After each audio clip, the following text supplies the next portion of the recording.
Alright, what's up guys? Excited to talk with you today about another build.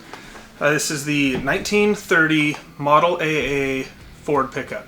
I was looking for some warehouse space up outside of Vancouver, Washington, and came across a building, was like, this is the space I want. So I called the name of the cabinet company on the side of the building, said, hey, do you guys own this building? And they're like, no, and they gave me their landlord's number. And I talked to the landlord and said, I'm looking to rent some space. I like that spot. And he said, yeah, let's meet down there and I'll show you the space and maybe we can work something out. So he opens the space up and that's when I saw the truck.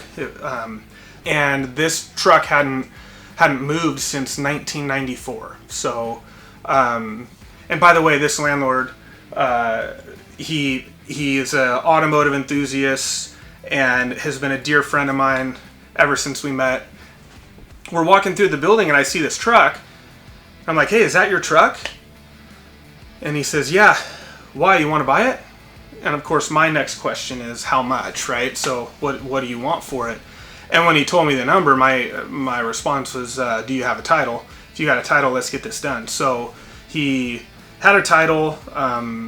The vehicle had not ran, like I said, since 1994, and I just thought it'd be a great project to get back on the road. I mean, he restored this in the early 90s, used it in some parades.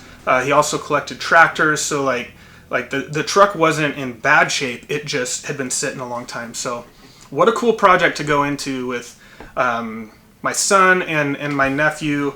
Got to hang out while we were trying to get this thing running when it hasn't ran since 1994. So there's a little bit of time involved with flushing fuel lines and replacing the battery and making sure nothing's seized up. So but anyhow, that truck, for me, I could almost get a little bit emotional about it, because to have your son and your nephew there, and I'm told him, get the phone out, record it, because I could feel it, like this thing's gonna run.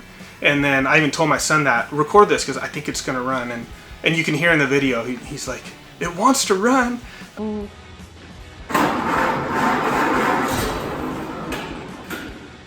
It wants to run. I think it's running! It's running!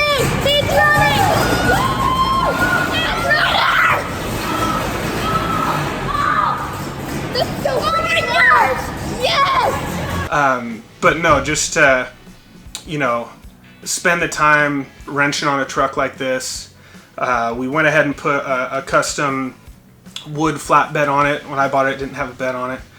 And then drove it around town, had fun with it. But my son and my nephew's excitement when that thing turned over for the first time in 15 years was really, really cool. And just goes to show you this aftermarket classic restoration motorsports industry is there's not a lot of things like it. I love the way it pulls generations together. I love the way I can have an experience like this with my son, and to see his excitement over it just charges me up. So anyhow, yeah, hope you love the truck. Yeah, for this one, I think that's a wrap.